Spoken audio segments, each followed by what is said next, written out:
નમસ્કાર મિત્રો, આજે સીધું ને સટમાં આપણી સાથે અમેરિકાથી વરિષ્ઠ પત્રકાર કૌશિક અમીન જોડાયા છે. અમેરિકા અને ઇઝરાયલે ઈરાન પર આક્રમણ કર્યું અને ઈરાને એના પ્રત્યાઘાત રૂપે જે અટેક કર્યા છે એ અટેકના સંદર્ભમાં અને આ યુદ્ધ કેટલું લાંબુ ચાલશે, એની કેવી અસરો થશે, એની વાત આજે છે ને કૌશિકભાઈ સાથે આપણે કરીશું. કારણ કે ટ્રમ્પભાઈ એમના ઉરાંગ ઉટાંગ જેમને કહે છે એ એમના પ્રેસિડેન્ટ એ એક ડાળેથી બીજે ડાળે કૂદકા મારે છે અને બધાને છે ને દબડાવવાની કોશિશ કરે છે. પણ ઈરાન એ વેનેઝુએલા નથી, એ છે ને કમસે કમ ઈરાને સાબિત કર્યું છે. ભલે ઈરાનના સર્વોચ્ચ નેતા એમની હત્યા કરવામાં આ આક્રમણખોરો એ છે ને સફળ થયા હોય, હજુ પણ આ યુદ્ધ કેટલું લાંબુ ચાલશે ને એની કેવી અસરો થશે એના વિશે કૌશિકભાઈ આપણી સાથે વાત કરશે. કૌશિકભાઈ, આ યુદ્ધ કેમ કરવું પડ્યું એની વાતથી માંડીને અત્યારના સંજોગો કેવા છે એ પણ આપ જણાવો આપણા દર્શકોને. આપનું સીધું ને સટમાં સ્વાગત છે અને આપ વિગતે જરા વાત કરો. કૌશિકભાઈ. નમસ્કાર હરિભાઈ અને આપણા સૌ દર્શક મિત્રોને. 2003ની આસપાસ જે પ્રેસિડેન્ટ બુશ ત્યારે હતા અને વેપન ઓફ માસ ડિસ્ટ્રક્શનની એક ગુબ્બારો ચડાવી અને ઈરાક ઉપર જે રીતે કબજો કર્યો, સદ્દામ હુસેનને મારી નાખ્યા અને એવી જ કંઈક પરિસ્થિતિ ઈરાન માટે પણ છે. ઈરાનની અંદર 1979ની અંદર અમેરિકા એ તખ્તા પલટ એ વખતે સહન કરવાની પરિસ્થિતિ આવી હતી. શાહની રેજીમ ગઈ અને 444 દિવસ સુધી અમેરિકાના અનેક બંધકોને એ બંધક બનાવ્યા હતા. એટલે ત્યારથી એક આંખોની લડાઈ નહીં પણ વાસ્તવિક લડાઈ પણ ચાલે છે. એ પછી તાજેતરમાં 2020 અને 2024ની અંદર ટ્રમ્પ ઉપર જે હુમલા થયા, ટ્રમ્પના પહેલા કાર્યકાળમાં અને બીજી વખતે ચૂંટણી પ્રચારમાં, અને એની પાછળ ઈરાની એલિમેન્ટ્સ છે એવું રિપબ્લિકનોએ એક વાત ચલાવી. હોમગ્રોન લોકો હતા, ઘરના જ લોકો હતા, પણ ઈરાન કનેક્શન છે એવું કમસે કમ ટ્રમ્પના ચાહિતાઓએ એને એસ્ટાબ્લિશ કરવાનો પ્રયત્ન કર્યો.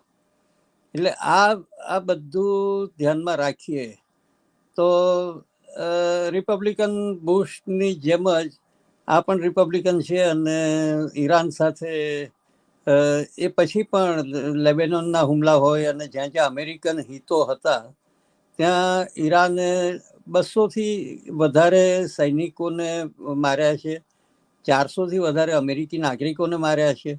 એટલે ઈરાનની સાથેનું એક શીત યુદ્ધ એ કહી શકીએ આપણે. અને છેલ્લા 6 મહિનાથી આર્ટિફિશિયલ ઇન્ટેલિજન્સ અને ફોન કોમ્યુનિકેશન્સ, સ્ટારલિંક અને બીજી સેવાઓના મારફતે અલી ખામેનીની દેખભાળ સતત રખાતી હતી અને વાતચીતમાં સમય પસાર કરવો એવી એક સ્ટ્રેટેજી પણ અપનાવી હતી.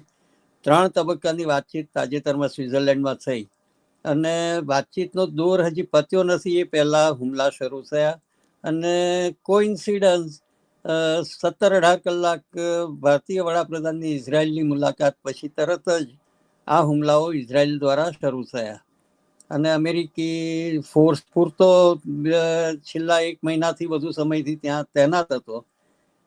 પણ વળતો જે પ્રહાર ઈરાને કર્યો છે એ થોડો ડઘાઈ જવાય એવો હતો.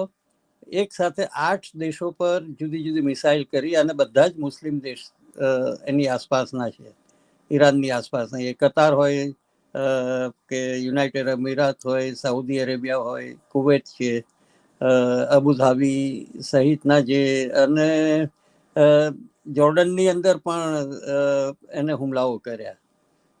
એક પરિસ્થિતિ જો સરખાવીએ, આઈ four Iran, I for India, A capital આઈ બંને દેશના, એ આઇસોલેટ છે.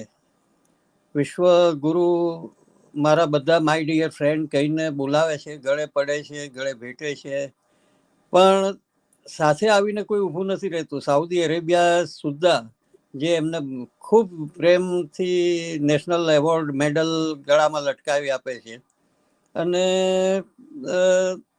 એ સિવાય પણ અમેરિકાનું કનેક્શન રાખવા માટે Israel again I capital A Israel સાથેનું કનેક્ટિવિટી રાખે છે. ઈરાન એક ખૂબ સરસ સાલસ સંબંધો જાળવનાર દેશ હતો ભારત સાથે, અને રાતોરાત એને દુશ્મન તો નથી બનાવ્યો, પણ ઈરાને આપણે ભારત પર દયા ખાધી છે એવું એક વલણ દેખાઈ આવે છે. ઈરાનને ગમ્યું નથી, ઈરાને એના રિએક્શન્સ પણ આપ્યા છે, પણ ઈરાનની સાથે વાત કરવાની એક પણ ડિપ્લોમેટમાં, વિદેશ મંત્રી કે કોઈનામાં કોઈ હિંમત છે એવું દેખાતું નથી. અને પોતે વિશ્વગુરુ છે, મારા મિત્રો છે, મારા ભાઈ છે, એમ કરીને યુનાઇટેડ અમીરાત સાથે કે સાઉદી અરેબિયા સાથે વાત કરે છે, અને તમારા દુઃખમાં અમે ભાગીદાર છીએ. આ દેશોએ અગાઉ ઈરાનને કહ્યું હતું કે અમારી કોઈ પણ અસ્કયામતો પર હુમલા કરશો તો અમે રિટાલિએટ કરીશું. એટલે 8 દેશોએ ધમકી ઈરાનને આપી હતી, અને ઈરાનની સાથે એમની સાથે પ્રેમ ઉભરાય છે એવું તો છે નહીં, પણ મુસ્લિમ કન્ટ્રીઝ, મુસ્લિમ એલાયન્સ છે, શિયા સુન્નીના ભેદ ભૂલીને પણ એ અત્યારે એની ઈરાનની પડખે છીએ એવો મેસેજ પણ આ દેશોએ આપ્યો છે. ઈરાને જે હુમલા કર્યા છે એ અમેરિકી હિતો પર, અમેરિકન બેઝિસ પર કર્યા છે. દુબઈની અંદરનો જે હુમલો છે એ ઈરાનનું કહેવું એમ છે કે અલ જબાર બંદર અને જે બિલ્ડિંગ્સ, હોટેલના બિલ્ડિંગ્સ અને કેટલાક રેસિડેન્શિયલ બિલ્ડિંગ્સ છે, એની અંદર દુબઈના જે કોર્પોરેટ સેક્ટર જે અમેરિકાના છે એના સીઈઓઝ અને ઇમ્પોર્ટન્ટ ડિગ્નિટરીઝ રહેતા હતા. અલ જબાર એક કહેવા પૂરતું દુબઈનું પોર્ટ છે, પણ it is controlled by America, અને દુનિયાભરનું એ હબ છે, ટ્રાન્ઝિટ હબ છે, જ્યાં શિપમેન્ટ ઘણા બધા આવે છે, અને પેપર ઉપર જ એ શિપિંગ બધું હેરાફેરી થઈ જતી હોય છે. એવી જ રીતે ફાઇનાન્શિયલ ઇન્સ્ટિટ્યૂટ છે મોટાભાગનું. એ એવું કહેવાય છે કે અમેરિકાનું લોન્ડ્રીનું સૌથી મોટું મથક છે, મની લોન્ડરિંગ માટે. એટલે એ કન્સર્ન પણ ઈરાનના ધ્યાનમાં છે, અને જે કંઈ હિટ કર્યું છે એ ત્યાં એમના રેસિડેન્ટ્સ, અમેરિકી લોકો જે રહે છે, અમેરિકાના હિત સાચવનારા લોકો રહે છે, એની ઉપર હુમલા કર્યા છે. આપણી જેમ એડવાન્સ પેલું આતંકવાદીઓના ત્યાં જ હુમલા કરીશું એવું નથી, પણ એને અને એ બાજુ એડવાન્સમાં જણાવીને, પાકિસ્તાનને એડવાન્સમાં જણાવીને ઈરાને પણ એ જયશંકરે કહ્યું હતું. હા, ઈરાને પણ એ જ કહ્યું કે અમે અમેરિકી હિતો પર એટેક કરીશું એ તમારા દેશમાં. અને આ બધા જ મુસ્લિમ કન્ટ્રીઝે પાછું અમેરિકાને પણ કહ્યું હતું કે સીધી સ્ટ્રાઇક માટે અમારા એરબેઝીસ અથવા અમારી ધરતીનો ઉપયોગ નહીં કરાય. રાઈટ. એટલે આ બાબતમાં એકબીજાની સાથે સ્પષ્ટતા પૂરતી હતી, પણ અમેરિકાએ થોડી મનમાની કરવી છે તો કરી છે. વેનેઝુએલાની જેમ એને એમ હતું કે 2 દિવસમાં કોઈ રિએક્શન નહીં આવે, પણ ઈરાનની અંદર રિટાલિએટ થયું છે, અને હવે યુદ્ધ સતત ચાલુ રહેવાનું છે ટુકડાઓમાં. એવરી ડે અત્યારે ટ્રમ્પ સાહેબ કેટલાક પ્રેસ બ્રીફિંગ વિડીયો મારફતે આપે છે, સીધી પ્રેસ સાથે વાત નથી કરતા, પણ એટલીસ્ટ એ શું અપડેટ છે. પણ એવું લાગે છે કે 24/7 છેલ્લા 3 દિવસથી એ વોર રૂમની અંદર day to day, minute two minute planning માટે બેઠા છે. પણ કૌશિકભાઈ, મને પ્રશ્ન તો પાછો એ જ ઉભો થાય છે, ઈરાન એ સોવરીન કન્ટ્રી છે. ઈરાન એની ઉપર હુમલા કરવા, તમે બરાબર કહ્યું કે મંત્રણાઓનો દોર ચાલુ હતો ત્યારે ઈરાન પર આક્રમણ કરવું ઇઝરાયલ અને અમેરિકા દ્વારા એ કેટલું યોગ્ય ગણાય? અને બીજું, સિવિલિયન્સ પર, ધારો કે ખામનેઈ જે એમના જે ધાર્મિક વડા છે, એમના સુપ્રીમ લીડર છે એમની હત્યા કરવી, એ તો સિવિલિયન છે, એમની હત્યા કરવી એ કેટલું યોગ્ય કહેવાય? ખામેની ઇલેક્ટેડ મેમ્બર તો નથી, પણ સર્વસ્વીકૃત રાહબર તરીકે સર્વોચ્ચ પદ ઉપર બેસાડેલા છે. અને અત્યારે એમની સાથે એમના પરિવારના દીકરી, જમાઈ, દીકરો, એની વહુ અને એના બાળકો પણ એની અંદર માર્યા ગયા છે.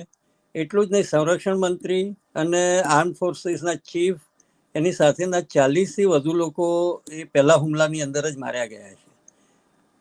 ટ્રમ્પે સીધી ધમકી આપી છે કે હજી પણ જે કંઈ સેકન્ડ કેડર અમારું કહ્યું નહીં કરે તો એમના હાલ પણ એ જ થશે. અને લશ્કરને પણ એને ચીમકી આપી છે કે હથિયારો હેઠા મૂકી દો અથવા તો તમે મરવા માટે તૈયાર રહેજો. એ આ ધમકી કેટલી અસરકારક નીવડે છે ખબર નથી. અત્યારે સામાન્ય રીતે મુસ્લિમ રિવાજ એવો છે કે સેમ ટાઈમની અંદર એ દિવસના અંત સુધીમાં એનું દફનવિધિ થવી જોઈએ, પણ અત્યારે ખામેનીની કે પરિવારજનોની કોઈ દફનવિધિ કે એના કોઈ જ જાતના સમાચાર મળતા નથી.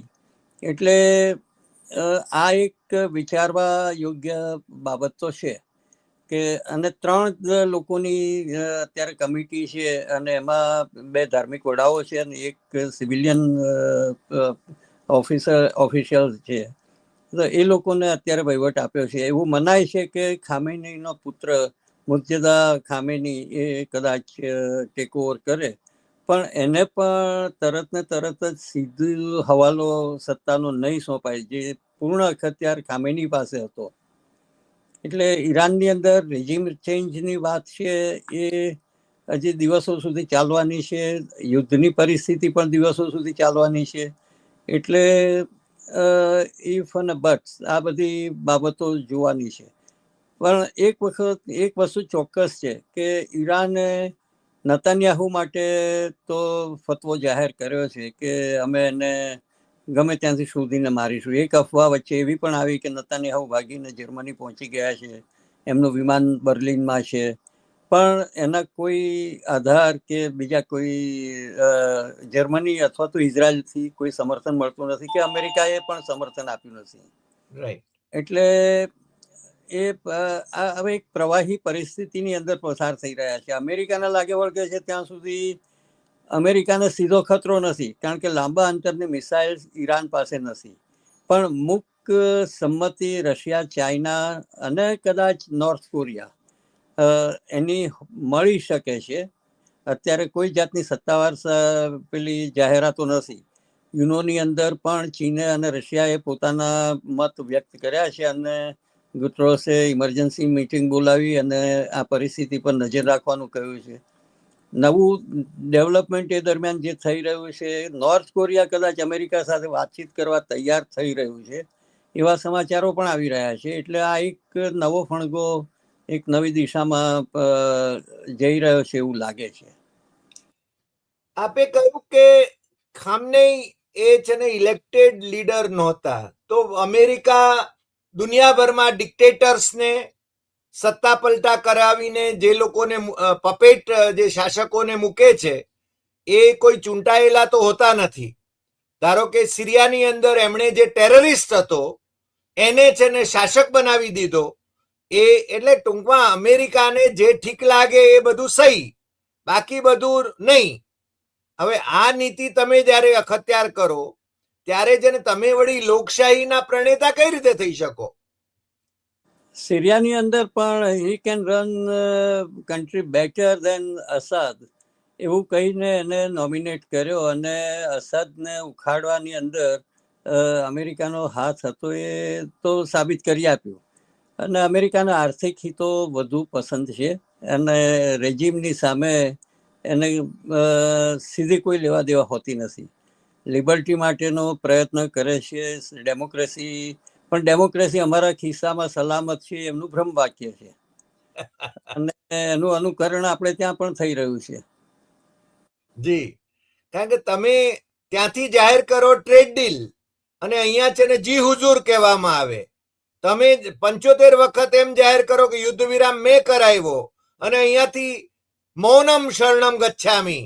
અને ભાઈ છે ને દોડ્યા દોડ્યા જાય ઇઝરાયલ નેતન્યાહુને મળવા માટે. એજન્ડા શું છે ખબર નથી. બીજું, પાછા આવે કે તરત જ ત્યાં યુદ્ધ જાહેર થાય છે. અને ત્રીજી મહત્વની બાબત કે ઈરાન ઉપર અમેરિકા અને ઇઝરાયલનું આક્રમણ જે થયું એને વખોડવાને બદલે એ યુએઈના એમના ભાઈશ્રી જે શાસક છે ત્યાં એમના ભાઈ પાછા લખ્યું છે માય બ્રધર, એને માટે છે ને ટ્વીટ કરે છે રાતે. પણ અમે ઈરાન પર જે હુમલો થયો, ઈરાન જે ભારતનું જૂનામાં જૂનું મિત્ર છે એને વિશે મૌન ધારણ કરી રહ્યા છે. તો આ શું સમજવું? ઇઝરાયલની મુલાકાત એમને વિશેષ તો નેતન્યાહુને પોતાને એક દેખાડવું હતું કે મને વિશ્વના અન્ય દેશો પણ સમર્થન આપે છે. 154 દેશોની અંદર એની સામે ધરપકડનું વોરંટ છે નેતન્યાહુ સામે ઇન્ટરનેશનલ ક્રાઇમનું. 70,000થી વધુ ગાઝાના લોકોને માર્યા છે, 20,000થી વધુ બાળકો છે એમાં. યસ, ની સંખ્યા પણ એટલી જ મોટી છે. એટલે સિવિલિયન્સને હમાસના નામે હમાસનો નાશ કરવા અમે મારીએ છીએ, એને બદલે સ્પેનિશ રિવેરા જમાઈરાજ માટે અમારા કુશનરને માટે બનાવવાની જગ્યા ખાલી કરાવે છે અને 70,000થી વધુ લોકોને મારે છે. એનો કોઈ અફસોસ નથી. પણ ઈરાનવાળા અમારા લોકોને મારી ગયા છે કે 257 લોકોને પેલા હમાસવાળા ઉપાડી ગયા. અને એની અંદર ઈરાન પણ હમાસનું પ્રેરક હતું. હિઝબુલ્લા, હમાસ આ બધા એના પ્રેરક છે એવું કહેવાય છે. પણ એટલે ઈરાન ત્રાસવાદીઓનો પ્રોત્સાહન આપનારો દેશ છે. એના નામે પણ મૂળ ન્યુક્લિયર પ્લાન્ટ જે એની પાસે ટેકનોલોજી છે, એની અંદરની જે કંઈ માહિતી છે, એક બાજુ એના પાસે day to day data update છે. એટલે આ પેલા વેપન ઓફ માસ ડિસ્ટ્રક્શન જેવી જ પરિસ્થિતિ અહીંયા ન્યુક્લિયરની બાબતમાં થઈ રહી છે. પણ મૂળ પેલા જે પહેલાથી 79થી જે રેજિમ ચેન્જ છે, અહીંયા રજા પહેલવી પણ કેટલાક જે જૂના શાહના પુત્ર અમેરિકામાં છે અને અહીંયાથી જે જેન ઝી જે છોકરાઓ ત્યાં પ્રદર્શન કરી રહ્યા છે અને 40,000થી વધુ છોકરાઓને માર્યા છે એવો દાવો કરાય છે. પણ વાસ્તવમાં 3,000થી 4,000 લોકોને કદાચ એને માર્યા છે. અને એ રેજિમ કટ્ટરવાદી રેજિમ તો છે, પણ એટ ધી સેમ ટાઈમ જે પ્રજાની સાથે જેનો વ્યવહાર છે, જે એમને સ્વીકારે છે, એની સાથેના વ્યવહારની અંદર બીજી કોઈ તકલીફ સીધી રીતે દેખાતી નથી. એટલે બહુ જ કોમ્પ્લિકેટેડ એનાલિસિસ કરવું પડે એવું છે આ. પણ આની ફલશ્રુતિ શું આવશે અત્યારે તો ખ્યાલ નથી. અત્યારે રેજિમ ચેન્જ થઈ શકશે કે કેમ એ પણ, કારણ કે નંબર 2 ઇન લાઈન, જો કે ખમેનીએ એના ગયા મહિને જ એને નોમિનેટ કર્યા હતા કે મારા પછી જો મને કંઈ થાય તો આટલા લોકો એની જવાબદારી સંભાળશે. પણ અત્યારે ફર્સ્ટ લાઈનના જે 40થી વધુ લોકો માર્યા ગયા છે અને સેકન્ડ લાઈનને પણ ધમકી આપી છે. તો હવે પહેલી અને બીજી લાઈન જો ખાલી થઈ જાય તો પરિસ્થિતિ ઈરાનમાં શું થાય, તો સત્તા પલટો થાય કે કેમ? અહીંયાથી ટ્રમ્પ સાહેબે તો સમર્થન આપ્યું છે કે ભાઈ તમારી માટે આ ડુ ઓર ડાય, અથવા તો આના પછી તમારા માટે બીજી કોઈ તક નથી, એવું સ્વય ખંખેરીને એમને કહી દીધું છે. એટલે સાહેબ, ઈરાકમાં એમણે સદામ હુસેનને મરાવી નાખ્યા, તમે જે કહ્યું એ રીતે. લિબિયામાં એમણે ગદ્દાફીને મરાવી નાખ્યો. મને લાગે છે ઈરાનમાં એમણે ખોમેનીને મરાવી નાખ્યા. મને લાગે કાલ ઉઠીને ભારત ઉપર પણ છે ને અમેરિકા આવી ખફા નજર રાખે નહીં, એની શું ખાતરી? ના સાહેબ, ત્યાં તો ઈલું છે, આઈ લવ યુ ના સંબંધો છે. એટલે જ્યાં સુધી તમે આઈ લવ મોદી, અને મોદી મારા બહુ સારા મિત્ર છે, મહાન માણસ છે, એવું તો ટ્રમ્પ જાહેરમાં સ્વીકારે છે. એવું કે છે અને પછી પાછા ઠોકે છે, ટેરિફ વધારે છે. ટેરિફ તો એને એ ટેરિફને કોર્ટના આદેશને કંઈ લેવા દેવા નથી. કોર્ટના આદેશ પહેલા ભારતે સ્વીકારેલા ટેરિફ છે, એટલે એમાં કોઈ ફેરફાર થવા નથી એમ કહ્યું એમને. એટલે ભારતના નિર્ણયો તમારે ત્યાં જ લેવાય અને અમારે ત્યાંથી કુર્નિશ બજાવાય, આ તો પછી વાંધો નથી.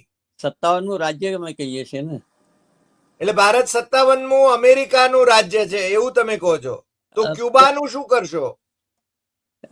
ક્યુબા 61મું રાજ્ય થશે. એટલે તમે છે ને દુનિયા આખા ઉપર તમે સમ્રાટ થઈ જવાના. માર્કો રૂબિયો ને વિદેશ મંત્રીને અત્યારે ક્યુબાના કેપ્ચર માટે લગાવેલા છે.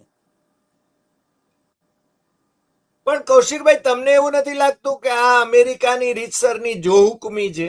તમે ભલે અમેરિકામાં હો, અમેરિકાના હો, પણ તમારો આત્મા તો ભારતીય છે. ટ્રમ્પ એની મનમાની કરે છે. હું તો ઓરાંગુટાંગ ક્રિમિનલ ડોનાલ્ડ જોન ટ્રમ્પ કહું છું. પણ એની પરિસ્થિતિ જે રીતે, એક તો કોંગ્રેસની પરમિશન લીધી નથી આ યુદ્ધ માટે. આ યુદ્ધ કહેતા નથી, પણ અમે અમારા સ્વ બચાવની અંદર આ પરિસ્થિતિને હેન્ડલ કરીએ છીએ એવી વાત કરે છે. એટલે આ પરિસ્થિતિની અંદર ટ્રમ્પની સામે મૂળ તો બંને પક્ષના જે સેનેટર્સ અને કોંગ્રેસમેન છે ત્યાં પણ કોઈ કારણોસર એ લોકો અત્યારે હજી પૂરતી સંખ્યા નહીં હોવાના કારણે ચૂપ બેઠા છે. બીજી બાજુ ડેમોક્રેટ પક્ષના જે છે ચક શુમર, હવે એ પોતે યહૂદી છે, એટલે યહૂદી હોવાને કારણે એ ઇઝરાયલની સામે કેટલું અવાજ કરી શકશે જોર લગાવીને. ઇઝરાયલની અંદર પણ બે ભાગ છે, નેતાન્યાહુના સમર્થકો બધા જ નથી. એટલે આ પરિસ્થિતિને સ્વીકારીને આગળ કેટલી કોંગ્રેસમાં રો ખન્ના છે કે રિપબ્લિકનના થોમસ છે, આ લોકોએ તો અવાજ ઉઠાવવાનો શરૂ કર્યું છે. એબસેન્ટ ફાઇલથી લઈને અત્યાર સુધી એના અવાજ ઉઠાવવાના શરૂ થયા છે. એટલે હજી આ સપ્તાહમાં મંગળ બુધવાર સુધીમાં વધારે સ્પષ્ટ પરિસ્થિતિ થશે. કાલે કોંગ્રેસ અને સેનેટના લોકો પણ ભેગા થઈ શકશે, શનિ રવિની રજાઓ હતી એટલે.